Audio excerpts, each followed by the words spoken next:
Good evening everyone. सो आज के lecture में जो टॉपिक हम पढ़ेंगे वो है आपका ऑटोइम्यून डिसऑर्डर्स। ठीक है। सो लास्ट लेक्चर में हमने पढ़ा था आपका हाइपर सेंसिटिविटी। आज जो हम पढ़ेंगे उसका क्या नाम है, ऑटोइम्यून डिसऑर्डर्स। ठीक है। देखो ऑटोइम्यून डिसऑर्डर का क्या मतलब होता है कि बेसिकली जो आपका सेल्फ एंटीजन। ठीक है। देखो जनरली जैसे जो एंटीजन वर्ड होता है, एंटीजन वर्ड जब जनरली हम बात करते हैं तो हम सोचते हैं कोई फॉरेन पार्टिकल है। ठीक है ना, कोई क्या आपका foreign particle. But generally antigen आप एक जनरल वर्ड यूज कर सकते हो जिसके अगेंस्ट रिस्पॉन्स आ सकता है। ठीक है। अब जैसे हम एक टर्म बोलते हैं सेल्फ एंटीजन। ठीक है। जो हमारे खुद के मतलब एंटीजन्स हैं या खुद के अंदर जो भी हमारे जो डिफरेंट टाइप ऑफ सेल्स हैं, टिश्यूज हैं। ठीक है। अब इसके अलावा जो नॉन सेल्फ एंटीजन मतलब जो आपके बैक्टीरिया हो गए, वायरस हो गए, या कोई भी प्रोटीन हो सकता है जो कि किसी और ओरिजिन का हो। ठीक है। तो ऑटोमिक डिसऑर्डर क्या होता है कि सेल्फ एंटीजन के अगेंस्ट इम्यून रिस्पॉन्स का बेसिकली रिएक्ट करना या उसके अगेंस्ट इम्यून रिस्पॉन्स देना। नॉर्मली ऐसा नहीं होना चाहिए, मतलब जनरली ऐसा नहीं होता है। ठीक है ना, कि वो सेल्स जो सेल्फ एंटीजन को recognize कर रहे हैं उनको during the maturation of immune system उनको एलिमिनेट कर दिया जाता है। ठीक है ना, क्योंकि ये हम नहीं चाहते ना कि वो हमारे खुद के सेल्स या हमारे हमारे खुद के प्रोटीन्स के ऊपर अटैक करे। ठीक है। लेकिन ड्यू टू सम रीजन या कोई भी क्योंकि ये भी जेनेटिक लेवल पे है, कोई किसी ना किसी abnormality की वजह से वो सेल्फ एंटीजन को recognize कर रहा है, and this will lead to autoimmune disorder. ठीक है। ऑटोइम्यून के अंदर जनरली हम कुछ डिसऑर्डर ऐसे पढ़ेंगे जो होते हैं जनरलाइज्ड। ठीक है। जनरलाइज का मतलब क्या होता है, या सिस्टेमिक, मतलब जिसके सिम्टम आपको पूरे बॉडी में देखने को मिल सकते हैं। और एक होगा आपका जो कि ऑर्गन स्पेसिफिक। जैसे एक स्पेसिफिक ऑर्गन है, जो इम्यून रिस्पॉन्स आया है वो स्पेसिफिक ऑर्गन के अगेंस्ट है। वो किडनी भी हो सकती है, लंग्स भी हो सकते हैं, कुछ भी हो सकता है। ठीक है। तो देखते हैं इसमें। देखो जनरल क्वेश्चन तो ये आएगा कि आपको एग्जांपल्स बताओ कि ऑटोमिक डिसऑर्डर के एग्जांपल्स क्या है। ठीक है। बाकी फिर वो डिपेंड करता है, अगर वो थोड़ा सा डिटेल में आपसे पूछना चाहते हैं कि ये जो स्पेसिफिक डिसऑर्डर है इसमें होता क्या है, तो वो हम थोड़ा थोड़ा उसका बेसिक आइडिया लेंगे। ठीक है। तो सबसे पहले देखते हैं आपके। तो सबसे पहले देखो डेफिनेशन में क्या दिया है, N inappropriate inappropriate response of the immune system against self components termed autoimmunity। ठीक है, उसे हम autoimmunity बोलते हैं। In the 1960s it was believed that all self reactive lymphocytes were eliminated during their development in the bone marrow। अब self reactive का मतलब क्या है, जो खुद के एंटीजन के साथ रिएक्ट कर सकते हैं, तो उनको तो एलिमिनेट कर दिया जाता है in bone marrow and thymus. and that a failure to eliminate these lymphocytes led to autoimmune consequences। ठीक है। जनरली तो पहले ये बिलीव किया जाता था कि जो सेल्फ रिएक्टिव हैं, सेल्फ रिएक्टिव मतलब जो सेल्फ एंटीजन के लिए लिम्फोसाइट्स हैं, उनको एलिमिनेट कर दिया जाता है। ठीक है। क्योंकि हमें पता है मेनली तो हम बी और टी सेल्स की बात करते हैं, तो बी सेल्स को एलिमिनेट करना है और टी सेल्स को उनको एलिमिनेट करना है जो सेल्फ रिएक्टिव हैं, मतलब जो सेल्फ एंटीजन के साथ रिएक्ट कर सकते हैं। लेकिन वो नहीं एलिमिनेट हुए। इसी वजह से क्या होता है, ऑटोइम्यून डिसऑर्डर या ऑटोइम्यून कॉन्सिक्वेंसेस। ठीक है। तो सबसे पहले जैसे यहाँ पर आपको कुछ हम नेम्स देखेंगे डिजीज के। अब सबसे पहले हम बात करेंगे ऑर्गन स्पेसिफिक। ऑर्गन स्पेसिफिक का मतलब क्या है कि जिसमें एक स्पेसिफिक ऑर्गन अफेक्ट हो रहा है। ठीक है। जैसे आप देख सकते हो, autoimmune disease are caused by immune stimulatory lymphocyte or antibodies that recognize self components resulting in cellular lysis or an inflammatory response in the affected organ। ठीक है। मे बी सेल का लाइसिस हो रहा है या वहां पर इन्फ्लेमेशन हो रही है। ग्रेजुअली जो डैमेज सेलुलर स्ट्रक्चर है that is replaced by connective tissue, मतलब फाइब्रोसिस हो जाता है, and the function of organ declines. In an organ specific autoimmune disease, the immune response is usually directed to a target antigen unique to a single organ or gland। ठीक है। Organ specific है ना, organ specific में आप ये बोलोगे कि एक स्पेसिफिक, देखो अगर आप अलग अलग ऑर्गन्स की बात कर रहे हो तो उसमें अलग अलग टाइप के सेल्स हैं, अलग अलग टाइप के एंटीजेंस हैं। तो ऑर्गन स्पेसिफिक में जो इम्यून रिस्पॉन्स आ रहा है that is directed to a target antigen unique to a single organ or gland so that the manifestations are largely limited to the that organ। ठीक है। The cells of the target organ may be damaged directly by humoral or cell-mediated effector mechanism.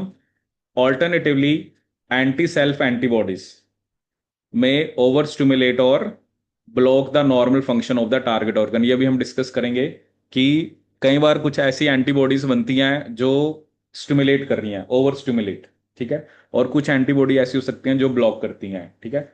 जिसमें over stimulate कर रहे हैं उसमें हम बोलते हैं कि जो एंटीबॉडीज हैं वो एगोनिस्ट की तरह काम कर रही हैं, ठीक है।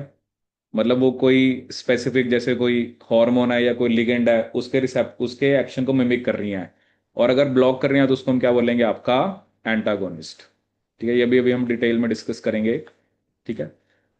तो ऑर्गन स्पेसिफिक के अंदर एक स्पेसिफिक ऑर्गन या ग्लैंड अफेक्ट हो रहा है। जैसे अगर आपको याद हो मैंने हाइपर सेंसिटिविटी में आपको एक डिसऑर्डर बताया था, जैसे एक होता है गुड पास्चर सिंड्रोम। क्या बताया था गुड पास्चर सिंड्रोम में? गुड पास्चर सिंड्रोम में मैंने आपको क्या बताया था कि जो इम्यून रिस्पॉन्स है वो किसके अगेंस्ट आता है?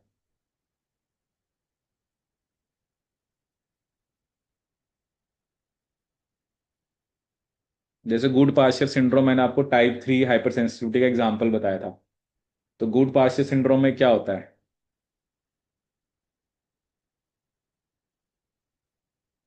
मतलब किसके अगेंस्ट मैंने आपको बताया था कि एंटीबॉडीज बनती हैं या इम्यून रिस्पॉन्स आता है?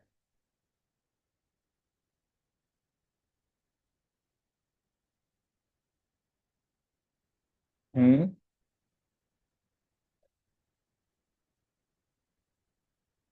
किसके अगेंस्ट इम्यून रिस्पॉन्स आता है?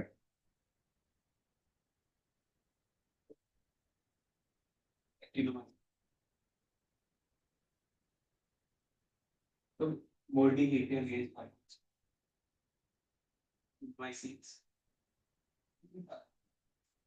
अभी यही नहीं पता लग रहा क्वेश्चन क्या पूछा है, पढ़ते हो नहीं जाके? क्वेश्चन ही नहीं पता लगा अभी आपको क्या है। बताया था मैंने ये। भाई जब तक आप जाके नहीं पढ़ोगे कोई फायदा नहीं है। आप तो आंसर किसी और कॉन्टेक्स्ट में दे रहे हो। वो तो जनरल ऐसे ही था ना कि जो टाइप 3 हाइपर सेंसिटिविटी है उसमें हमने आर्थस रिएक्शन की बात करी थी कि वो लोकलाइज्ड होती है, सीरम सिकनेस एग्जाम्पल था जनरलाइज का। गुड पास्चर सिंड्रोम में मैंने आपको क्या बताया था कि जो एंटीबॉडीज हैं वो ना बेसमेंट मेम्ब्रेन के अगेंस्ट बनती है। किसके अगेंस्ट बनती है? Basement membrane. अब जो बेसमेंट मेम्ब्रेन है वो कहाँ प्रेजेंट होती है? किडनी का ग्लोमेरुलाई और एल्विलाई ऑफ लंग्स। तो इसी कारण इसमें कौन से ऑर्गन अफेक्ट होंगे? आपका लंग्स एंड किडनी। क्या अफेक्ट होगा? लंग्स एंड किडनी, ठीक है। तो गुड पास्चर सिंड्रोम में इम्यून रिस्पॉन्स किसके अगेंस्ट आता है? Basement membrane. और बेसमेंट मेम्ब्रेन जो है वो या तो किडनी के ग्लोमेरुलस में हम जब पढ़ते हैं, जो ग्लोमेरुलस और आपका बोमेन कैप्सूल उसके बीच में होती है, ठीक है। जैसे पढ़ा होगा आपने स्ट्रक्चर, अभी तो पिछली क्लास में ही बताया था। ये क्या होता है? आपका बोमेन कैप्सूल और glomerulus is a tuft of capillary, इनके बीच में बेसमेंट मेम्ब्रेन होती है। और जब हम एल्वुलाई का स्ट्रक्चर बनाते हैं तो उसमें जैसे ये स्क्वेमस एपिथेलियम होता है, इधर आपकी ब्लड वेसल जा रही है जिसमें एंडोथेलियल लाइनिंग होती है और बीच में बेसमेंट मेम्ब्रेन होती है। तो मतलब यहाँ अगर एक स्पेसिफिक एंटीजन के अगेंस्ट रिस्पॉन्स आया है, अब इसमें क्या है कि वो वाली मेम्ब्रेन जो है वो दो ऑर्गन का पार्ट है, कि वो लंग्स का भी पार्ट है, किडनी का भी पार्ट है, तो इसमें लंग्स और किडनी दोनों अफेक्ट होंगी, ठीक है। इसको हम ऑर्गन स्पेसिफिक ही बोलेंगे because rest of the body parts will not be going to get affected. देखो यही छोटे छोटे क्वेश्चन बनते हैं, ठीक है, एग्जाम के अंदर। जैसे उसने कहा कि गुड पास्चर सिंड्रोम में क्या होता है, ठीक है, आपको पता होना चाहिए कि किसके अगेंस्ट एंटीबॉडी बनती है, ठीक है। देखो जब तक आप उसको पढ़ोगे नहीं, अच्छे से याद नहीं करोगे, उसका कोई फायदा नहीं है, ठीक है, क्योंकि वो आपको लगेगा हमें आता है। अभी तो मैंने क्वेश्चन पूछा, आप उसका आंसर ही कुछ छोड़ दे रहे हो। ये यही तो गलत है ना, ऐसा नहीं होना चाहिए ना। आपको ये तो पता हो ना कि किस कॉन्टेक्स्ट में पूछा जा रहा है। वो आप तभी उसको जज कर पाओगे जब आप उसको, जैसे आपने मुझे लगता है जनरलाइज्ड या लोकलाइज्ड देखा होगा। लोकलाइज का मतलब है कि एक्टिनोमाइसिटीज। वो तो आर्थस रिएक्शन थी ना जिसमें मैंने बताया था कि स्पेसिफिकली लंग्स अफेक्ट होते हैं। हैं? हाँ, एक फार्मर्स लंग डिजीज थी और एक पिजन फैंसी डिजीज। वो भी है, वो भी टाइप 3 का एग्जाम्पल है, बट वो तो उसकी तो हम बात ही नहीं करें ना। यहाँ पर जो हमारा टॉपिक है वो ऑटोइम्यून डिसऑर्डर है। उसमें मैंने आपको रिम्यूटेड अर्थराइटिस बताया था, गुड पास्चर बताया था, और एक सिस्टेमिक लूपस एरिथ्रोमेटोसिस, जिसमें से गुड पास्चर और जो आपका रूमेटॉइड, गुड पास्चर तो ऑर्गन स्पेसिफिक है, बट रूमेटॉइड और जो दूसरा SLE है वो सिस्टेमिक होता है, मतलब उसमें जो सिम्टम्स हैं वो आपको पूरी बॉडी में देखने को मिलते हैं। अब जैसे अर्थराइटिस है, रूमेटॉइड वाला, अब जहाँ जहाँ पूरी बॉडी में जॉइंट्स हैं वहां पर बेसिकली वो अफेक्ट होंगे। अब जॉइंट्स तो पूरी बॉडी के अंदर हैं, तो उसमें जो इम्यून कॉम्प्लेक्स होता है वो वहां पे डिपॉजिट होता है, वो भी हम पढ़ेंगे आगे डिटेल में। ठीक है। जैसे ये कुछ डिजीज के नाम है जिनके बारे में हमने पढ़ना है। एक तो है Hashimoto thyroiditis, one we have pernicious anaemia, Goodpasture syndrome, diabetes mellitus type 1, Graves disease and myasthenia gravis. सारे के सारे ये ऑटोइम्यून डिसऑर्डर के एग्जांपल हैं, और वन बाय वन हमने देखना है कि इसमें होता क्या है। ठीक है। जैसे हैशिमोटो थायरोइडिटिस, सुना है ये? क्या होता है इसमें? है? किससे रिलेटेड होता है? ये थोड़ा बताना है, थायराइड से रिलेटेड होता है। और pernicious anaemia, normally pernicious anaemia कैसे होता है?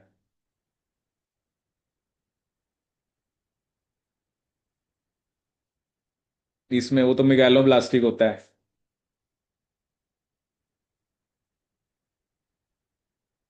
किसकी वजह से होता है pernicious anaemia? It is due to the deficiency of vitamin B12। मतलब एक तो क्या कि ये डाइट्स की वजह से हो रहा है कि डाइट में आपका विटामिन B12 नहीं है।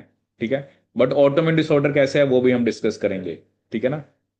Due to deficiency of vitamin B12, एक तो नॉर्मल है कि विटामिन B12 की डेफिशिएंसी से होता है, और ऑटोइम्यून कैसे है वो भी हम डिस्कस करेंगे। गुड पास्चर सिंड्रोम मैंने भी आपको ही बताया कि इसमें जो एंटीबॉडीज हैं या इम्यून रिस्पॉन्स किसके अगेंस्ट आता है आपका, जो बेसमेंट मेम्ब्रेन के। ठीक है। डायबिटीज मेलिटस टाइप 1, इसमें भी हम डिस्कस करेंगे जो बीटा सेल्स ऑफ पेनक्रियाज है, they are killed by immune system. देखो नॉर्मली हमारी बॉडी के अंदर तो वो सेल्स नहीं है ना जो बीटा सेल्स ऑफ पेनक्रियाज को मारे। ठीक है ना? लेकिन जिनको टाइप 1 है उसके अंदर वो सेल्स हैं, क्योंकि ये तो बच्चों में ही हो जाती है।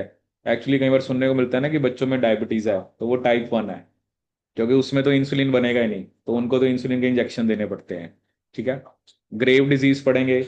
और ये जो हम अभी कह रहे थे ना कि एंटीबॉडी ओवर स्टिमुलेट करती हैं, ओवर स्टिमुलेट वाले का एग्जांपल है ग्रेव डिजीज। और दूसरा जो माइस्थीनिया ग्रेविस है उसमें हम क्या पढ़ेंगे आपका, वो ब्लॉक करेगा, क्या करेगा आपका, ब्लॉक। वो भी हम डिस्कस करेंगे। देखो बहुत ना छोटे छोटे से क्वेश्चंस आते हैं कई बार एग्जाम में ना, तो आपको उसके बारे में अंडरस्टैंडिंग हो जाएगी। इम्यूनो बहुत वास्ट सब्जेक्ट है वैसे। इसमें हम तो सिर्फ अभी जनरल टॉपिक्स पढ़ रहे हैं कि एंटीजन क्या होता है, एंटीबॉडी क्या होता है। डिटेल में तो फिर सिग्नलिंग जाते हैं ना हर एक चीज की, कि जैसे अब एक एक टॉपिक होता है कि अब एंटीबॉडीज हैं। ठीक है। डिफरेंट टाइप ऑफ एंटीबॉडीज बन कैसे रही हैं, क्योंकि आप कहते हो कोई भी एंटीबॉडी का स्ट्रक्चर है, तो उसमें हमने क्या पढ़ा था कि उसमें जो CDRs होते हैं वो डिफरेंट होते हैं। क्योंकि CDR क्या होता है, CDR is that part of antibody जो एंटीजन के साथ जाके लगता है। ठीक है। जिसे हमने क्या बोलता है, CDR की फुल फॉर्म क्या थी? What was the full form of CDR?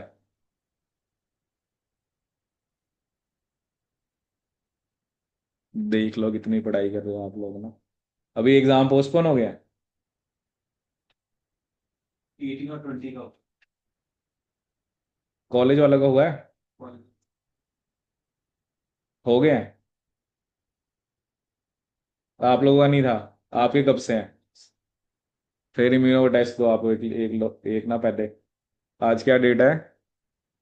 Monday है ना, फ्राइडे को टेस्ट होगा, जिसमें टॉपिक्स आएंगे आपके overview, cells, organ, antigen antibody, antigen antibody interactions.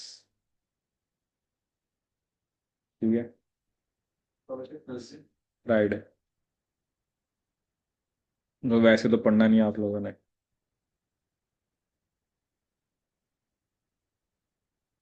देखो पेपर में वो चीजें आपसे तभी होंगी जब आपको, जब आप अभी पढ़ के जाओगे, या वही चीजें पेपर में आएंगी जो आपको याद होंगी। बहुत सारी चीजें नहीं भी याद रहेंगी, बट पेपर में वो चीजें आएंगी जो आपको याद होंगी।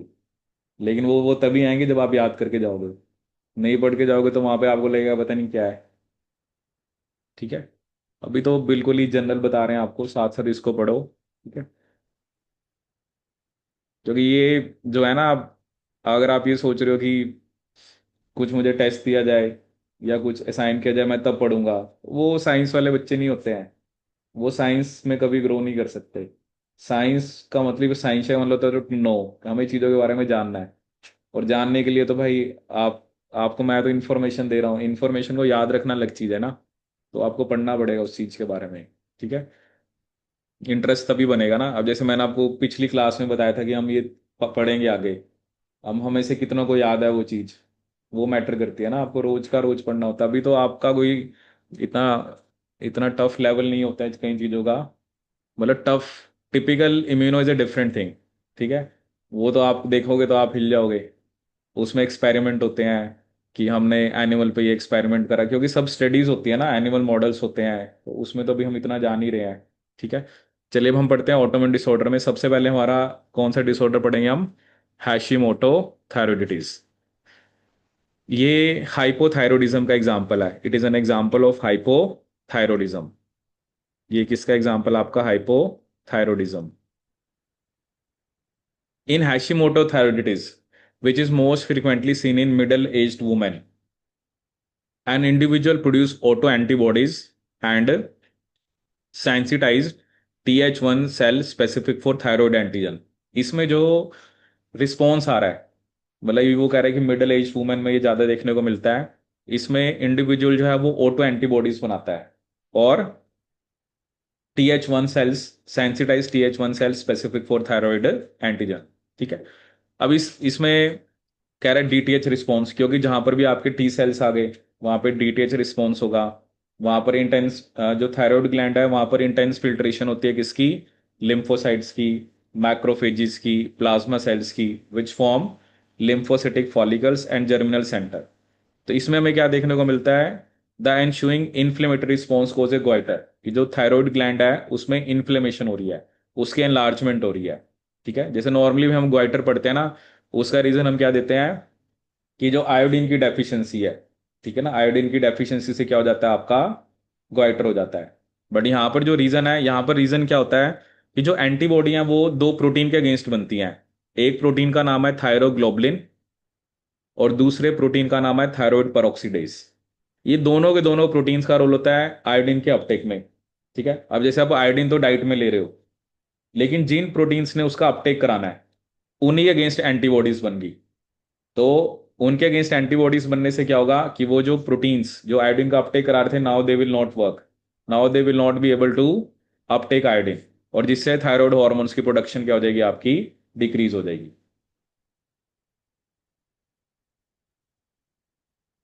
इसमें क्या है कि जो इसका रीजन उन्होंने हमें दिया है कि जो एंटीबॉडीज है वो किसके अगेंस्ट बनती हैं?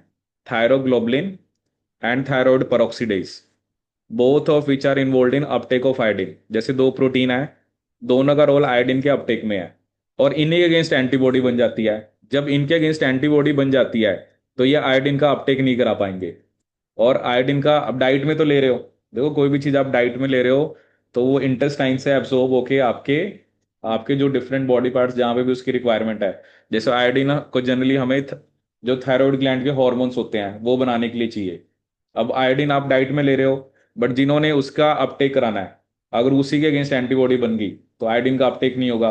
अपटेक नहीं होगा तो that will lead to the decreased production of thyroid hormones, and this is known as hypothyroidism। इसे हम क्या बोलते हैं? आपका हाइपोथायरोडिज्म। कि इसके अंदर थायराइड ग्लैंड के हार्मोन क्या बन रहे हैं आपके? कम बनेंगे। आया समझ में ये? एक नॉर्मली भी होता है ना, एक एक जनरली हम बोलते हैं कि हाइपोथायरोडिज्म हो रहा है, that is a different thing. ठीक है। जैसे हम एक दो टर्म यूज करते हैं, एक होता है बच्चों में जो हाइपोथायरोडिज्म होता है उसे बोलते हैं क्रिटिनिज्म, और जो एडल्ट्स में होता है उसे बोलते हैं myxoedema. Cretinism and myxoedema. Cretinism किस में होता है? चिल्ड्रन में। और मेक्सोडिमा किस में होता है आपका? एडल्ट्स में। मेक्सोडिमा किस में होता है आपका? एडल्ट्स में। तो ये तो हम जनरल हाइपोथायरॉयडिज्म, कि जनरली थायराइड ग्लैंड के हार्मोन कम बन रहे हैं आयोडीन की डेफिशिएंसी से।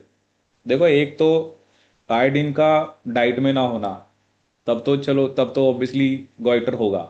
बट यहाँ पे जो रीजन है, वो आयोडीन तो आप डाइट में ले रहे हो, बट जिन प्रोटीन्स ने आयोडीन का अपटेक कराना है उन्हीं अगेंस्ट एंटीबॉडीज बन गई, और उनके अगेंस्ट एंटीबॉडी बनने से आयोडीन का अपटेक इंटरफेयर होगा, and there will be decrease production of thyroid hormones. ठीक है, तो इसे हम क्या बोलते हैं, हैशीमोटो थायरॉयडिटीज।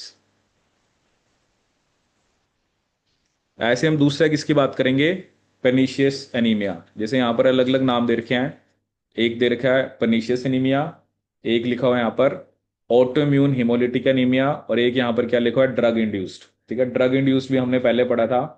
ड्रग इंड्यूस्ड हिमोलिटिक एनीमिया किसका एग्जाम्पल था, ये कौन सी हाइपर सेंसिटिविटी थी,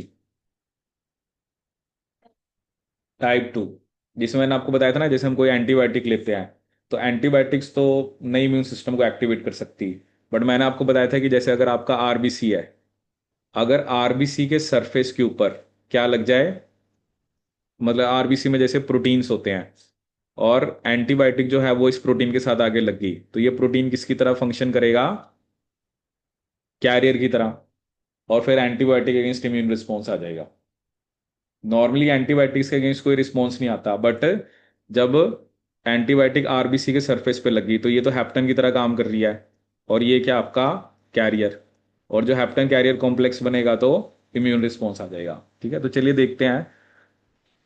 तो ड्रग इंड्यूस तो चलो हमने पहले ही पढ़ा है। पनीशियस एनीमिया की बात करते हैं। देखो पनीशियस एनीमिया का एक रीजन मैंने आपको क्या बताया, it is due to the deficiency of vitamin B 12। ठीक है, लेकिन जब हम ऑटोइम्यून के अंदर पढ़ रहे हैं तब क्या हो रहा है, तब हमें याद रखना है एक्चुअली क्या होता है, एक फैक्टर होता है जिसका नाम होता है कैसल इंट्रिंसिक फैक्टर। ठीक है, ये फैक्टर हमारे अंदर गैस्ट्रिक पैराइटल सेल बनाते हैं। ठीक है, एक फैक्टर होता है जिसका क्या नाम है, कैसल इंट्रिंसिक फैक्टर। जो कैसल इंट्रिंसिक फैक्टर है वो बेसिकली कौन बनाता है आपका, that is by gastric parietal cells, that is by gastric parietal cells. अब इस फैक्टर का रोल क्या होता है, ये विटामिन बी 12 का अपटेक कराता है। ठीक है, जैसे हमने पिछली डिजीज में क्या पढ़ा था कि एक थायरोग्लोबुलिन है और एक थायराइड पेरोक्सीडेज है, दोनों क्या करा रहे थे, आयोडीन का अपटेक। ऐसे ही ये कैसल इंट्रिंसिक फैक्टर है जो हमारे स्टमक, मतलब जो स्टमक के सेल्स बनाते हैं, और इसका रोल होता है विटामिन बी 12 को अपटेक कराना। लेकिन क्या होता है कि जो पर्नीशियस एनीमिया है, जो ऑटोइम्यून है, उसमें इसके अगेंस्ट एंटीबॉडी बन जाती है। किसके अगेंस्ट, कैसल इंट्रिंसिक फैक्टर के। इसके अगेंस्ट एंटीबॉडी बनेगी तो क्या होगा, विटामिन बी 12 का अपटेक नहीं हो पाएगा। ठीक है, देखो आप इस चीज को समझो, गोइटर का एक रीजन है आपकी डाइट में आयोडीन नहीं है, वो ऑटोइम्यून डिजीज नहीं है। ठीक है, दूसरा जो अभी हमने पढ़ा कि वो प्रोटीन जिन्होंने आयोडीन का अपटेक कराना है, उनके अगेंस्ट एंटीबॉडी बनने से आयोडीन का अपटेक नहीं हो पा रहा। यहां पर आप क्या कह रहे हो, एक रीजन पर्नीशियस एनीमिया का होता है कि विटामिन बी 12 आप डाइट में नहीं ले रहे हो।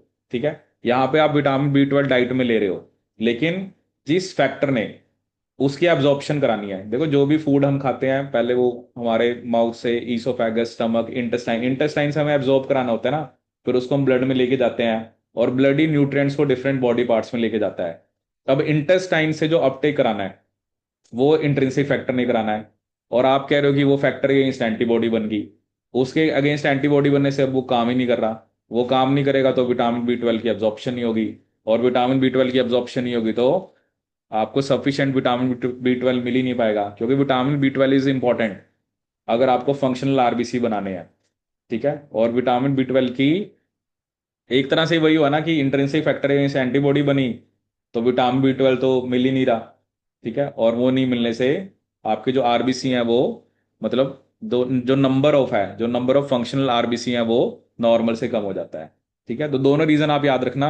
अब कई बार बच्चे ये गलत कराते हैं ना, क्योंकि अगर उन्होंने ये नहीं पढ़ा होता है कि पनीशियस एनीमिया ऑटोमिक डिसऑर्डर भी है, तो फिर वो उसको कंसीडर नहीं करते। वो ये सोचते हैं ये तो डेफिशिएंसी से होता है, ये तो विटामिन बी 12 की डेफिशिएंसी से होता है। वो रीजन भी है, अगर ऑटोइम्यून में भी आएगा तो पनीशियस एनीमिया ऑटोइम्यून डिसऑर्डर का एग्जाम्पल भी है। ठीक है, तो आप यहाँ पे देख सकते हैं, pernicious anemia is caused by autoantibodies to intrinsic factor A membrane bound intestinal protein on gastric parietal cell. Intrinsic factor facilitate uptake of vitamin B12 from the small intestine. Binding of the autoantibody to the intrinsic factor blocks the intrinsic factor mediated absorption of vitamin B12. In the absence of sufficient vitamin B12, which is necessary for proper hematopoiesis, the number of functional mature RBCs decreases below normal, and pernicious anemia is treated with the injections of vitamin B12, thus circumventing the defect in its absorption. ठीक है, फिर हमें वही है कि injection के through तो फिर आप सीधा ब्लड में ही दे दोगे। अब जो आप खाना खाते हो वो थोड़ा सीधा ब्लड में जा रहा है, वो तो पहले स्टमक इंटेस्टाइन में जा रहा है, इंटेस्टाइन से ब्लड में जा रहा है। तो इंटेस्टाइन से ब्लड में नहीं जा रहा है तो हम या तो इंजेक्शन दे, उनको विटामिन B12 का इंजेक्शन दे देंगे ताकि वो सीधा ब्लड में चला जाए, एंड तब हम इसके जो सिम्टम्स हैं उससे हम मतलब जो आरबीसी आपके मैच्योर नहीं हो पा रहे वो मैच्योर हो जाएंगे। ठीक है, तो ये पर्नीशियस एनीमिया है। दूसरा उसने हमें क्या बताया कि अगर कोई जैसे आरबीसी एंटीजन है, मतलब नॉर्मली वही बात है ना, नॉर्मली जैसे मैंने आपको बताया था कि जो जैसे अगर इसका ब्लड ग्रुप ए है, ठीक है, तो उसके अगेंस्ट ए वाली एंटीबॉडीज नहीं होनी चाहिए। ठीक है, तो मतलब वो सेल्स बनते हैं जो ए के अगेंस्ट एंटीबॉडीज बना सकते हैं, बट मैंने आपको बताया था कि उन सेल्स को हम उनकी डेथ करा देते हैं। ठीक है, but due to some reason जो सेल्फ आरबीसी के ऊपर जो सेल्फ एंटीजन है, जैसे ए ब्लड ग्रुप में ए है, बी में बी है, उनके अगेंस्ट जो जो सेल्स जिन्होंने एंटीबॉडी बनानी है, अगर वो एलिमिनेट नहीं हुए, जैसे ए ब्लड ग्रुप वाले में ए के अगेंस्ट वाली भी एंटीबॉडीज हैं, तो वो तो फिर उसके आरबीसी को मारेगी, और वो मारेगी तो फिर आपका वो चाहे कॉम्प्लीमेंट मेडिएटेड लाइसिस भी हो सकता है और एंटीबॉडी मेडिएटेड ऑप्शन एडिशन भी हो सकता है। तो that will lead to the autoimmune haemolytic anaemia. ठीक है, और एक जो ड्रग इंड्यूस्ड, ये हमने पहले भी डिस्कस किया था कि व्हेन सर्टेन ड्रग्स, पेनिसिलिन हो गया या कोई एंटी हाइपरटेंसिव एजेंट है मिथाइल डोपा, जब वो आरबीसी से रिएक्ट करते हैं तो सेल्स कैसे हो जाते हैं आपके एंटीजेनिक। ठीक है, the immunodiagnostic test for autoimmune haemolytic anaemia generally involves a Coombs test, जिसमें हम आरबीसी को एंटीक्यूबेट कराते हैं किसके साथ, सॉरी इनक्यूबेट कराते हैं किसके साथ, anti human IgG anti serum. ठीक है, मतलब क्या होगा, जैसे ये आरबीसी है, ठीक है, अब आपने कह दिया आरबीसी के सरफेस पे एंटीजन है, ठीक है, और उसके अगेंस्ट एंटीबॉडी बनी। ठीक है, और ये एंटीबॉडी वो कौन सी क्लास की कह रहा है, आईजीजी।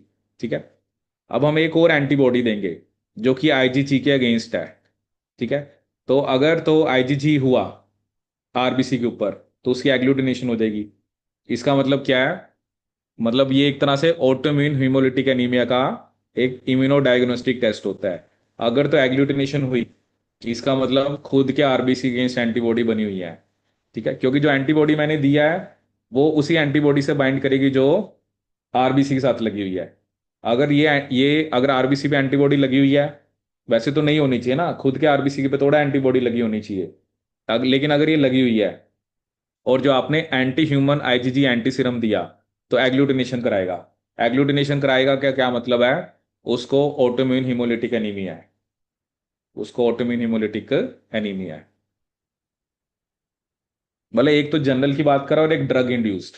ड्रग का मतलब जब आप मेडिसिन ले रहे हो तो वो एनीमिया करा रहा है। ठीक है, वो तो जब मेडिसिन लेनी छोड़ दोगे वो तो सिम्टम्स उसके क्या हो जाएंगे आपके, फिर वो सिम्टम्स नहीं रहेंगे ना। मतलब ड्रग लेने की वजह से वो ड्रग आपके आरबीसी के सरफेस पे लग गया, जिसकी वजह से आपके इम्यून सिस्टम ने आपके ही सेल्स को मारना स्टार्ट कर दिया। ठीक है, that is drug induced. Autoimmune autoimmune जो हमने जनरल पढ़ा है वो डिफरेंट चीज है। ठीक है, उसमें तो मतलब इसका रीजन तो वही होना चाहिए ऑटोइम्यून हिमोलिटिक का कि खुद के जो बी सेल्स हैं, जिन्होंने जो आरबीसी जैसे ए के अगेंस्ट हैं और किसी का ब्लड ग्रुप ए है, तो वो एलिमिनेट नहीं हुए और वो खुद के आरबीसी को मार रहे हैं।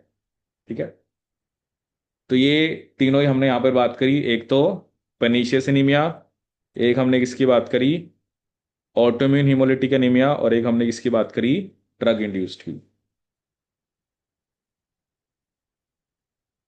तो ये तीनों किसके एग्जाम्पल हैं आपके, ऑटोइम्यून एनीमिया के। फिर नेक्स्ट हमारे पास क्या, Goodpasture syndrome. Goodpasture syndrome जो भी मैंने आपको बताया, इसमें एंटीबॉडी किसके अगेंस्ट बनती हैं? Auto antibodies specific for certain basement membrane antigen bind to the basement membrane of kidney glomeruli and alveoli of the lungs. अब ऑब्वियसली इसमें क्या होता है ना, इसमें इम्यून कॉम्प्लेक्स बनता है, और जब इम्यून कॉम्प्लेक्स बन गया तो वो किसको एक्टिवेट करता है? आपका कॉम्प्लीमेंट सिस्टम को। ठीक है। Subsequent complement activation leads to direct cellular damage and an ensuing inflammatory response mediated by buildup of complement split product. Damage to the glomerular and alveolar basement membrane leads to the progressive kidney damage and pulmonary hemorrhage. मतलब दोनों effect हो रहे हैं। ठीक है। Death में ensues within several months of the onset of symptoms, symptom आने के कुछ मंथ के बाद वो कह रहा है डेथ हो जाती है। और जैसे जो हम बायोप्सी लेते हैं ना, जैसे अब हमें पेशेंट से हमने बायोप्सी ली, जैसे हमें पता है कि किडनी और लंग्स अफेक्टेड हैं, तो हम जनरली क्या चेक करते हैं? एक तो आईजीजी और एक सी थ्री बी एक कॉम्प्लीमेंट का प्रोडक्ट है। तो एक तो हम फ्लोरेसेंटली लेबल्ड होती है एंटी आईजीजी। जैसे आपने अब बेसमेंट मेम्ब्रेन ली, अब वहां पे आईजीजी भी होगा। ठीक है। और एक वहां पर सी थ्री भी होगा। सी थ्री भी एक तरह से कॉम्प्लीमेंट का प्रोडक्ट है। ठीक है। तो हम जो बायोप्सी लेते हैं ना पेशेंट की, तो उसको ये देखने के लिए कि वहां पे आईजीजी या सी थ्री भी है, तो उसके लिए हम फ्लोरेसेंटली लेबल्ड एंटीबॉडी डालते हैं। ठीक है। ताकि हमें ये पता लग सके कि एक फ्लोरेसेंट लेबल्ड एंटीबॉडी किसके लिए होगी? आईजीजी के लिए। दूसरी किसके लिए होगी? सी थ्री बी के लिए। जिससे हमें पता लग जाएगा कि बेसमेंट मेम्ब्रेन पे कहाँ कहाँ पर आईजीजी और सी थ्री बी लगा हुआ है। ठीक है। क्योंकि जब मैंने आपको टाइप 3 हाइपर सेंसिटिविटी बताया था ना, तो वहां पर मैंने आपको बताया था, वहां पर मेनली हम कॉम्प्लीमेंट सिस्टम की बात करते हैं। ठीक है ना। जैसे सी3 ए, सी4 ए, सी5 ए भी बताया था, तो कॉम्प्लीमेंट स्प्लिट प्रोडक्ट्स होते हैं। जैसे कुछ प्रोडक्ट मैंने आपको बताया था जो न्यूट्रोफिल्स को अट्रैक्ट कराते हैं। किसको अट्रैक्ट कराते हैं? आपके न्यूट्रोफिल्स को।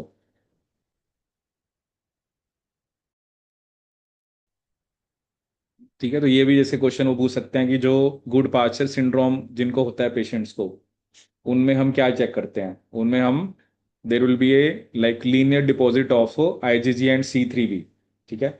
क्योंकि वो देखो, इसमें सिर्फ आपके किडनी और लंग्स ही इफेक्ट होने हैं, क्योंकि इस डिजीज में जो एंटीबॉडीज हैं वो स्पेसिफिकली किसके लिए हैं? बेसमेंट मेम्ब्रेन के लिए। और जब भी एंटीजन एंटीबॉडी या इम्यून कॉम्प्लेक्स बनता है, this will lead to a type 3 hypersensitive response. ठीक है। ये किसका एग्जाम्पल है? आपका type 3 hypersensitive response. Type 3 hypersensitive response.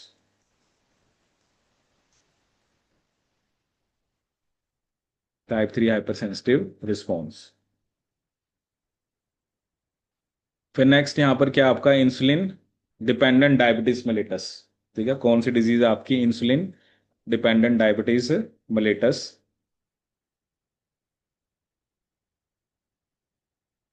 ठीक है। इसमें अब हमें क्या बता रहा है कि क्योंकि ये जो डिजीज है इसके अंदर beta cells of pancreas, they are killed by immune system. ठीक है।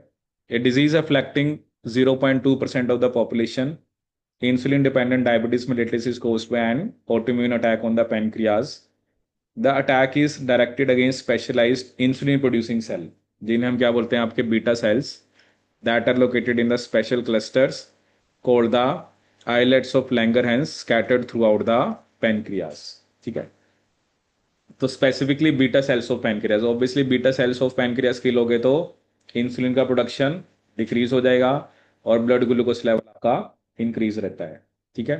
सो इट इज नॉट, मतलब वगैरह बहुत सारे फैक्टर्स होते हैं जो कि डिस्ट्रक्शन में इंपॉर्टेंट होते हैं। सबसे पहले सीटीएल, जो साइटोटॉक्सिक टी लिम्फोसाइट है, वो आइलेट के अंदर माइग्रेट करते हैं और वो इंसुलिन प्रोड्यूसिंग सेल्स को अटैक करते हैं। आप देखो ना, स्पेसिफिकली जो पैनक्रियाज है सेल्स, उसमें और भी हैं, अल्फा सेल्स भी हैं, बीटा सेल्स भी हैं, डेल्टा सेल्स भी होते हैं।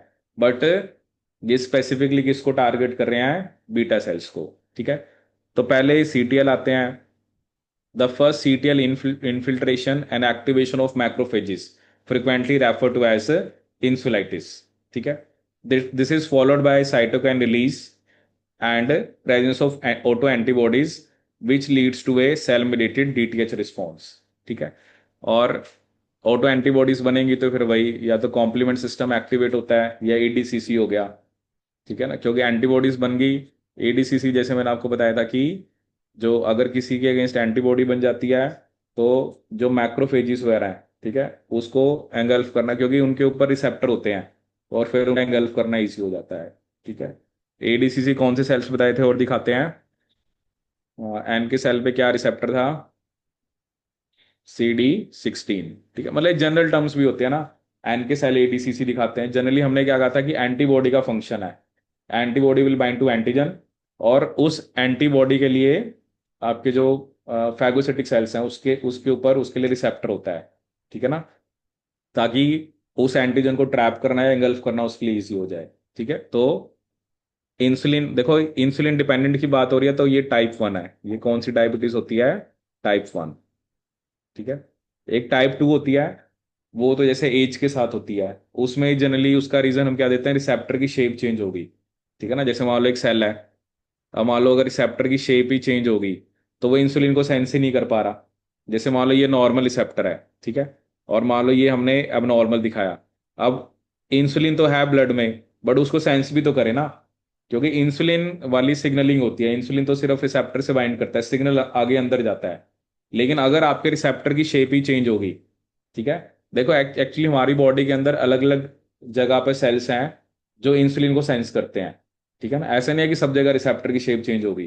ठीक है, अगर किसी स्पेसिफिक जगह जैसे एडिपोज टिश्यू है, जैसे जनरली कहा जाता है कि फैट फैट को रिलेटेड करते हैं ना, कि अगर जैसे पहले क्या होता है ना, जो रैट्स हैं उनको डायबिटीज इंड्यूस करने के लिए मोटा किया जाता था, उनको खिलाया जाता था अच्छे से, तो जितने वो मोटे होते जाते थे उनको ऑटोमेटिकली डायबिटीज हो जाती थी।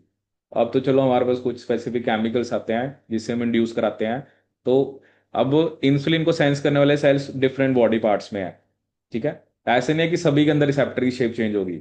लेकिन अगर जैसे अब एडिपोज टिश्यू है, वो फैट फैट ज्यादा बन गया, तो अब वो वाले वहीं पे रिसेप्टर की शेप चेंज हुई है, तो वो इंसुलिन को सेंस नहीं कर पा रहे। तो उन सेल्स ने ग्लूकोस लेना था ताकि ब्लड का ग्लूकोस कम हो, लेकिन उन्होंने लिया नहीं, इसलिए ज्यादा रहता है। ठीक है ना, तो ऐसा नहीं है कि सारी जगह रिसेप्टर की शेप चेंज होगी।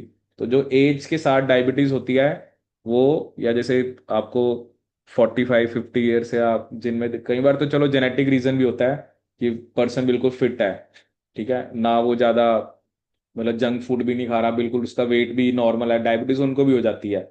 बट वही है ना कि जेनेटिक्स भी रीजन होता है, और दूसरा इसको एक तरह से लाइफस्टाइल डिसऑर्डर बोला जाता है। ठीक है, ये तो चलो ये तो अलग चीज है।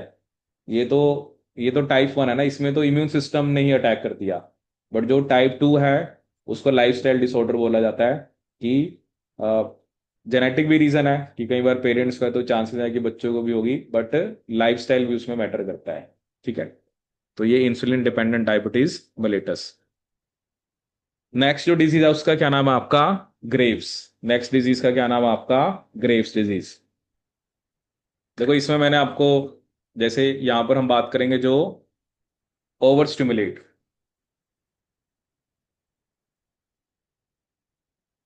देखो हमारे अंदर जो थायराइड ग्लैंड के हॉर्मोन्स बनते हैं, ठीक है, उसको कौन रेगुलेट करता है? TSH। TSH क्या होता है आपका? Thyroid stimulating hormone. और ये कौन बनाती है? आपकी पिट्यूटरी। पिट्यूटरी में भी जो anterior pituitary. Thyroid stimulating hormone किसका हार्मोन है? एंटीरियर पिट्यूटरी का।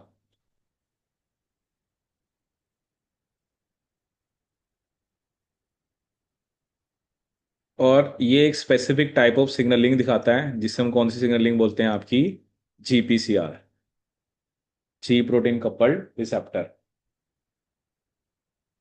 तो नॉर्मली क्या होता है कि अगर जब थायराइड ग्लैंड के हॉर्मोन्स बनाने हैं, तो पिट्यूटरी ने सिग्नल भेजना है कि थायराइड ग्लैंड के हार्मोन बनाओ। ठीक है, लेकिन यहां पर क्या होता है, जो ग्रेव डिजीज है, ग्रेव डिजीज में मैं आपको दिखाता हूँ एक्चुअली होता क्या है। आप जैसे ये देखो, नॉर्मली क्या होता है, पिट्यूटरी ग्लैंड है, उसने TSH बनाया, TSH जाके कहाँ बाइंड करा? TSH का रिसेप्टर जो थायराइड थायराइड ग्लैंड में है, और हार्मोन का सिंथेसिस स्टिमुलेट हो गया। ठीक है, जब एक लेवल हो जाता है, जैसे थायराइड ग्लैंड के हार्मोन्स का एक लेवल हो गया, तो उसके बाद नेगेटिव फीडबैक कंट्रोल होता है कि अब और हार्मोन नहीं बनाने हैं, तो TSH की जो सिंथेसिस है या TSH का जो सिक्रीशन है उसको रोका जाए। ठीक है, क्योंकि ये नेगेटिव फीडबैक होता है ना, कि आपने हार्मोन्स बना लिए, जब एक लेवल तक बन गए, तो जैसे हार्मोन्स का लेवल एक लेवल तक पहुंच जाता है तो वो पिट्यूटरी को सिग्नल भेजता है कि ओ टीएसएच रिलीज नहीं करना। ठीक है। लेकिन ये जो ग्रेव डिजीज है, इसमें क्या हो रहा है, इसमें जो एंटीबॉडी बन गई रिसेप्टर के अगेंस्ट, ठीक है, नॉर्मली तो एंटीबॉडी नहीं होते, नॉर्मल पर्सन के अंदर there is no antibody for receptor. अब ये क्या कर रही है, ये एंटीबॉडी बनी, ये रिसेप्टर से बाइंड कर रही है, और ये भी हार्मोन सिंथेसिस को स्टिमुलेट कर रही है, तो जिससे क्या हो रहा है, unregulated over production of thyroid hormone. तो मतलब उनके अंदर थायराइड, जो थायराइड हार्मोन्स हैं वो ज्यादा बन रहे हैं, इसलिए जो ग्रेव्स डिजीज है वो किसका एग्जाम्पल होता है आपका, हाइपर थायरोडिज्म। वो किसका एग्जाम्पल है आपका, हाइपर थायरोडिज्म, क्योंकि इसके अंदर जो थायराइड ग्लैंड के हॉर्मोन्स हैं वो ज्यादा बन रहे हैं। जैसे हमने पहले हैशिमोटो पढ़ा था ना, वो हाइपोथायरोडिज्म का एग्जांपल है।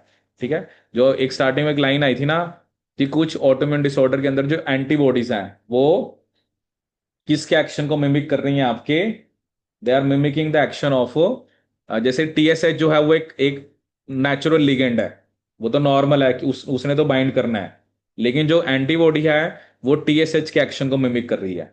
नॉर्मल पर्सन के अंदर टीएसएच वाले रिसेप्टर अगेंस्ट एंटीबॉडी नहीं होती है, ये तो जिसको ये डिजीज है उसमें रिसेप्टर अगेंस्ट एंटीबॉडी बन रही है, और वो ओवर स्टिमुलेट करा रही है थायराइड ग्लैंड, क्योंकि ये तो रेगुलेटेड नहीं है ना, रेगुलेटेड तो टीएसएच है। तो मान लो ये भी बन रहे हैं और ये तो ऐसे ही बनते जा रहे हैं, क्योंकि ये तो अनरेगुलेटेड ओवर प्रोडक्शन हो रही है, और फिर हमें उसकी वजह से सिम्टम देखने को मिलेंगे। ठीक है। जैसे इसमें इसका सिम्टम, जैसे जनरली हमें क्या देखने को मिलता है कि जो प्रोट्रूडिंग ऑफ आईज, कि जो पर्सन होता है जैसे उसकी आई बॉल्स बाहर की तरफ होती हैं, that is one of the symptom of Grave disease. ठीक है। देखो यहाँ पे क्या लिखा हुआ है, the production of thyroid hormone is carefully regulated by thyroid stimulating hormone which is produced by pituitary gland. Binding of TSH2 receptor on thyroid cells activates adenylate cyclase and stimulates the synthesis of two thyroid hormones, which is thyroxine and triiodothyronine। ठीक है, कि जैसे ही TSH receptor से bind करता है, जो किसके ऊपर है, थायराइड सेल्स के ऊपर है, वो एडेनोलेट साइक्लेज को एक्टिवेट कर देता है। ठीक है। अब patient with Grave disease produces autoantibodies that bind the receptor for TSH and mimic the normal action of TSH, जिससे वो एडेनोलेट साइक्लेज को एक्टिवेट कर रहा है और उससे भी थायराइड के हॉर्मोन्स बन रहे हैं। ठीक है। अनलाइक टीएसएच, जो ऑटो एंटीबॉडीज वो तो रेगुलेटेड है नहीं, तो वो तो ओवर स्टिमुलेट करती जाएंगी, और इन एंटीबॉडीज को हम क्या बोल देते हैं, long acting thyroid stimulating antibodies. ठीक है, क्योंकि ये एंटीबॉडी बन गई, ये तो रिसेप्टर को एक्टिवेट करती जाएंगी, and this is not regulated, regulated वाला टीएसएच है। ठीक है। तो लेकिन वही है ना, टीएसएच तो अपना काम कर रहा है, लेकिन एंटीबॉडी जब आके लग रही है तो वो मिमिक कर रही है टीएसएच के एक्शन को। जैसे अब ये सब क्वेश्चन वो पूछ सकते हैं ना, जो ग्रेव डिजीज में एंटीबॉडी बनती है वो किसके एक्शन को मिमिक करती है, दैट इज टीएसएच। ठीक है। और वो कौन से आगे, ये एक्चुअली सिग्नलिंग होती है, ये जो एंजाइम लिखा हुआ है ना, एडिनालेट साइक्लेज, एक्चुअली जो जीपीसीआर वाली सिग्नलिंग होती है, तो वो एडेनोलेट साइक्लेज को एक्टिवेट करती है। एडेनोलेट साइक्लेज एक सेकंड मैसेंजर बनाता है साइक्लिक एएमपी, जो फर्दर आगे मतलब फर्दर सिग्नलिंग पाथवे चलेगा और अल्टीमेटली थायराइड ग्लैंड के जो हॉर्मोन्स हैं वो बनेंगे। ठीक है। तो नॉर्मली तो बनने चाहिए, बट नॉर्मली एक कंसंट्रेशन के बाद उसको नेगेटिव फीडबैक से उसको क्या कर दिया जाता है कि उसकी फॉर्मेशन को मतलब रोक दिया जाता है। लेकिन एंटीबॉडी बनेंगी तो वो तो रिसेप्टर को अनरेगुलेटेड वे में एक्टिवेट कर रही हैं, जिससे जो आपके थायराइड ग्लैंड के हॉर्मोन्स हैं वो ज़्यादा बनेंगे, और ज़्यादा बनने से आपको ये डिजीज देखने को मिलेगी जिसका क्या नाम है, Grave disease. And it is an example of hyperthyroidism, ये किसका एग्जाम्पल है, हाइपर थायरोडिज्म। ऐसी नेक्स्ट डिजीज है, उसका नाम है माइस्थीनिया ग्रेविस। ठीक है। ये ऐसी ऑटोइम्यून डिजीज है जिसमें एंटीबॉडीज ब्लॉक करेंगी। ठीक है ना। अब जैसे देखो ना, उनके पूछने के तरीके हैं, पहले तो मुझे, सबसे पहले तो मुझे नाम याद रखने हैं कि ये ऑटोइम्यून डिसऑर्डर्स के नाम है। ठीक है। दूसरा, मुझे उसके बारे में थोड़ा बहुत पता होना चाहिए, जैसे ये क्वेश्चन पूछ सकते हैं कि किस डिजीज के अंदर एंटीबॉडीज जो है वो रिसेप्टर को स्टिमुलेट करती हैं, your answer will be Graves disease. किस डिजीज के अंदर जो एंटीबॉडीज हैं वो आपके रिसेप्टर को ब्लॉक कर रही हैं, तो क्या आंसर होगा आपका, माइस्थेनिया ग्रेविस। ठीक है। जैसे इसका भी देखो, मैं आपको डायग्राम दिखाता हूँ।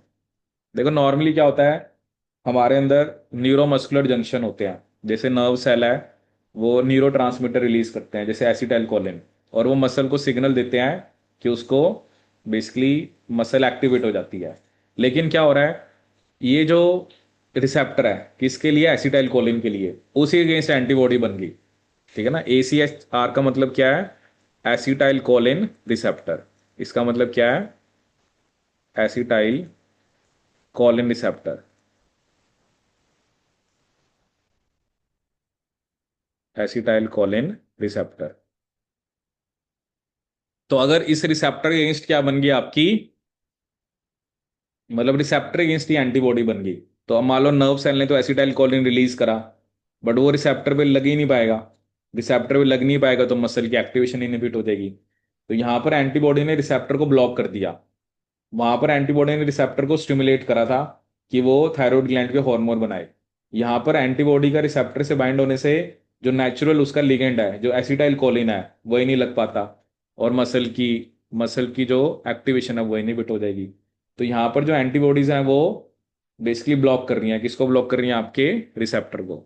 ठीक है, जैसे यहाँ पे आप देख सकते हो, A patient with this disease produces autoantibodies that bind to the acetylcholine receptor on the motor end plate of the muscle, blocking the normal binding of acetylcholine and also inducing complement mediated lysis of cell, जिससे this result in progressive weakening of the skeletal muscle।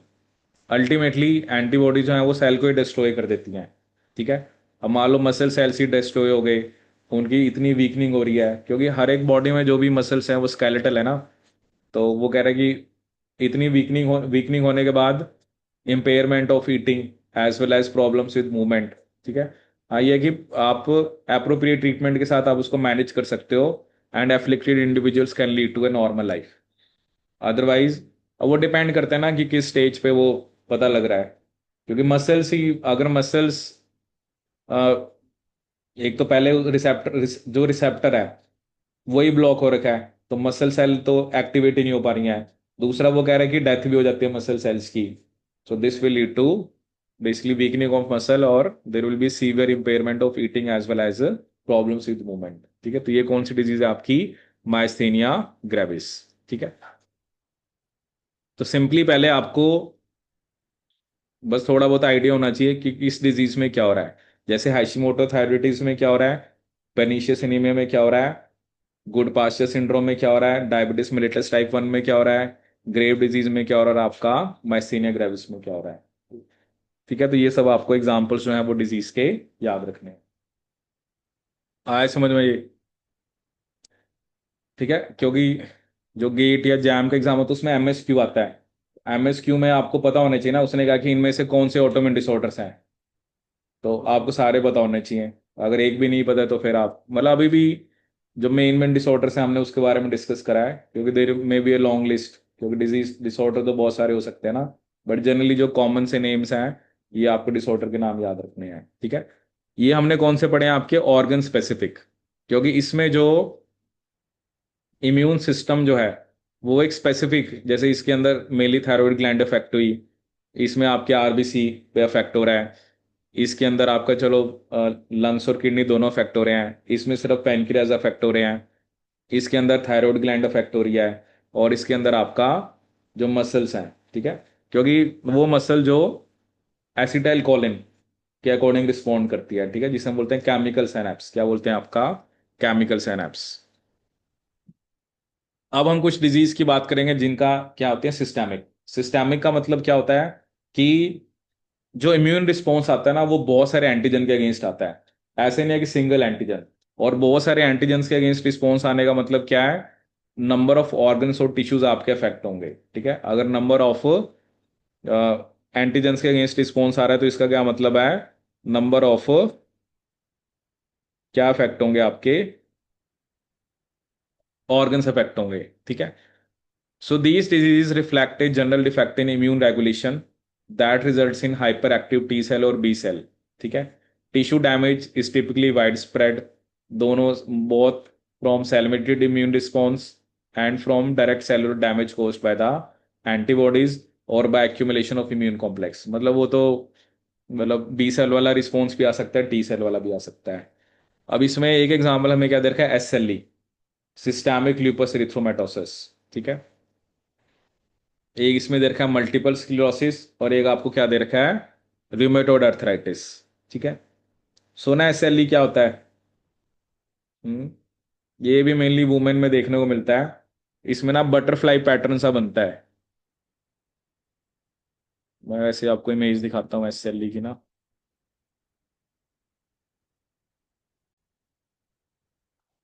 ठीक है, तो चलिए इसमें देखते हैं सबसे पहले एसएलई में क्या होता है। सो एसएलई में it's typically appears in women between 20 and 40 years of age. ठीक है। और जो फीमेल और मेल पेशेंट्स की रेशो है वो 10:1 है। मतलब ज़्यादा आपको फीमेल वुमेन या फीमेल में देखने को मिलेगा। इसमें वगैरह फीवर होता है, वीकनेस होती है, अर्थराइटिस होता है, स्किन रैशेज होते हैं, प्लूरिसी होता है, किडनी डिसफंक्शन होता है। और जो अफेक्टेड इंडिविजुअल्स हैं, they basically produce autoantibodies to wide variety of antigens. ठीक है। पहले जैसे अभी हमने कहा ना कि जो आपका ऑर्गन स्पेसिफिक है, उसमें आप क्या कह रहे थे कि एक स्पेसिफिक को टारगेट करता है।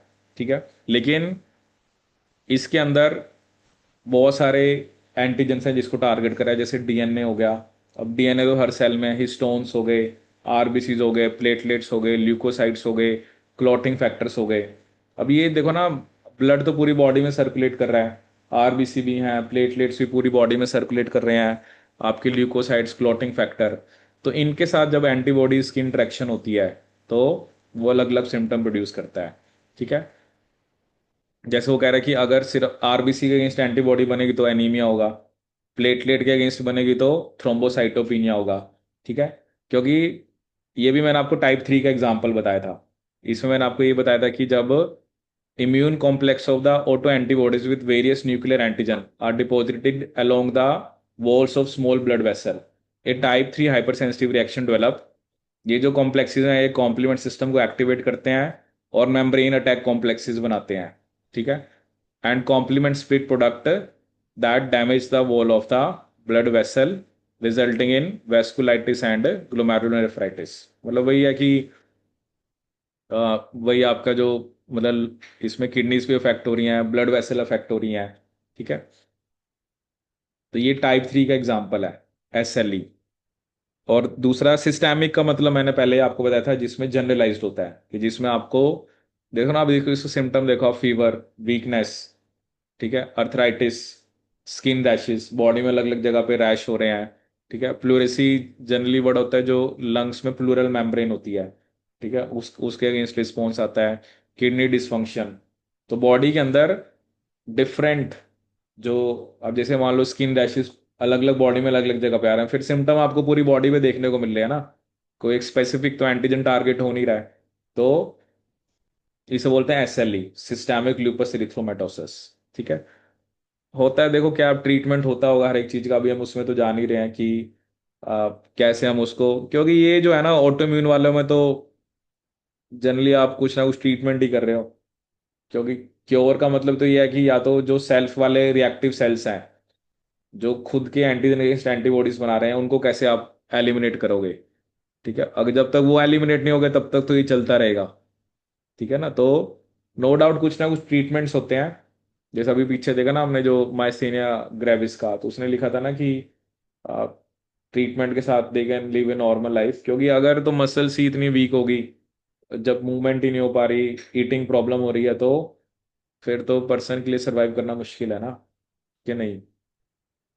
और ये भी होता है ना, हर एक डिजीज का वो कहाँ पे हो रही है, उनकी, मतलब जैसे हम बोलते हैं कि एपिडेमोलॉजी होती है कि मतलब वो कहाँ कौन से एरिया में ज़्यादा देखने को मिलती है। ठीक है ना। एक तो चल जनरली तो हम वो पढ़ते हैं जो जो बैक्टीरियल वायरल डिजीज होती हैं, वो तो एक अलग चीज होगी ना, वो तो that is due to some infectious agent. ठीक है।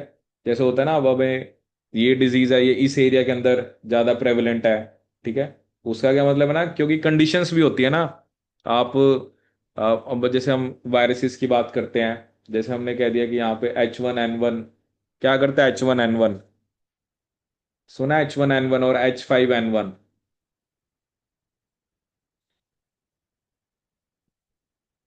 H1N1 नहीं सुना? क्या सुना H1N1?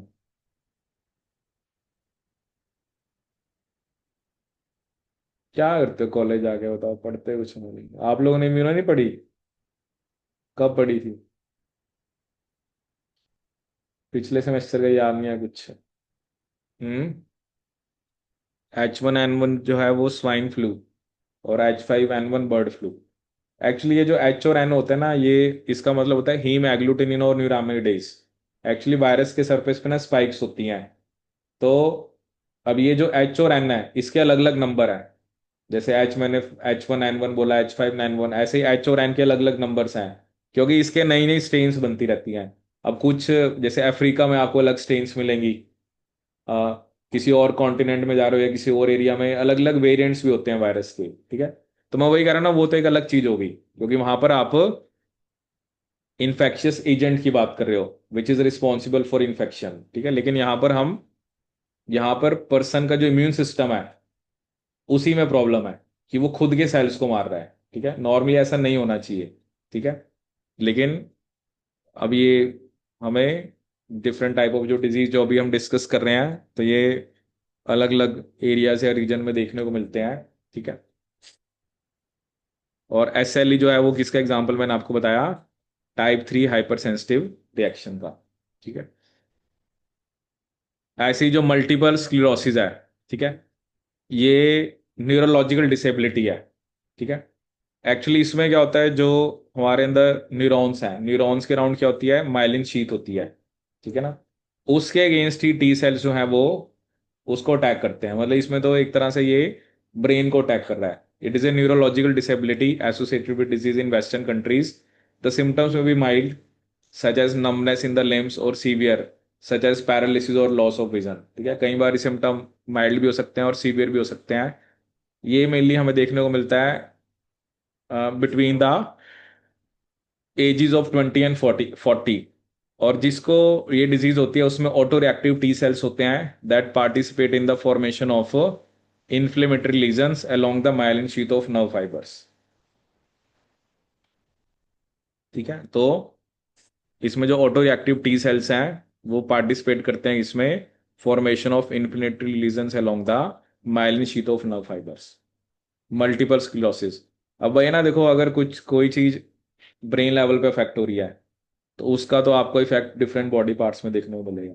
अब वो डिपेंड करता है ना, क्योंकि वो न्यूरॉन्स कहाँ कहाँ पे सिग्नल भेज रहे हैं, क्योंकि सारी सिग्नलिंग तो जो ब्रेन ने ही भेजनी है। और उन्हीं के अगेंस्ट अगर इम्यून रिस्पॉन्स उन्हीं को अटैक कर रहा है, तो जिसकी वजह से हमें इन्फ्लेमेटरी लीजन्स देखने को मिलती हैं अलोंग द माइलिन शीथ। और एक रियोमेटॉइड अर्थराइटिस, ये भी मैंने आपको बताया था किसका एग्जाम्पल होता है, टाइप 3 का, ठीक है। एक होता है ऑस्टियोआर्थराइटिस, वो भी जैसे एज के साथ आपको देखने को मिलता है एल्डरली वुमेन के अंदर। बट ये ऑटोमिन डिसऑर्डर है। ये भी जनरली हमें 40 to 60 ईयर्स ओल्ड वुमेन में देखने को मिलता है। इसमें वही है, अर्थराइटिस का मतलब ही क्या होता है, इन्फ्लेमेशन ऑफ जॉइंट्स, ठीक है। तो इसमें आपको all the major symptom is the chronic inflammation of joints, all the haematologic, cardiovascular and respiratory systems are also frequently affected. इसमें जो एंटीबॉडी बनती है, वो किसके अगेंस्ट बनती है, एफसी रीजन ऑफ आईजीजी। जैसे हमारे अंदर मान लो कोई आईजीजी क्लास ऑफ एंटीबॉडी है, ठीक है, उसी के अगेंस्ट एक और एंटीबॉडी बन जाती है, ठीक है। जैसे ये आप लिख रहे हो, this is the Fc region of IgG, ये हमने क्या दिखाया, एफसी रीजन ऑफ आईजीजी। और इसी के अगेंस्ट कौन सी एंटीबॉडी बन जाती है आपकी, आईजीएम क्लास की। कौन सी क्लास की बनती है, आईजीएम, जिसकी वजह से आईजीजी आईजीएम कॉम्प्लेक्स बन जाएगा, ठीक है। और जो आईजीजी आईजीएम कॉम्प्लेक्स होता है, वो बेसिकली एक तरह से जॉइंट्स में जाके डिपॉजिट हो जाता है, ठीक है।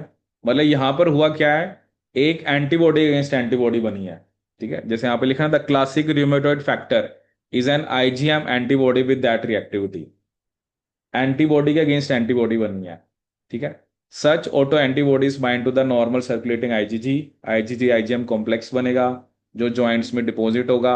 और immune complexes can activate the complement cascade, और कौन सी रिएक्शन डेवलप हो गया आपकी type 3, and that will lead to the chronic inflammation of the joints.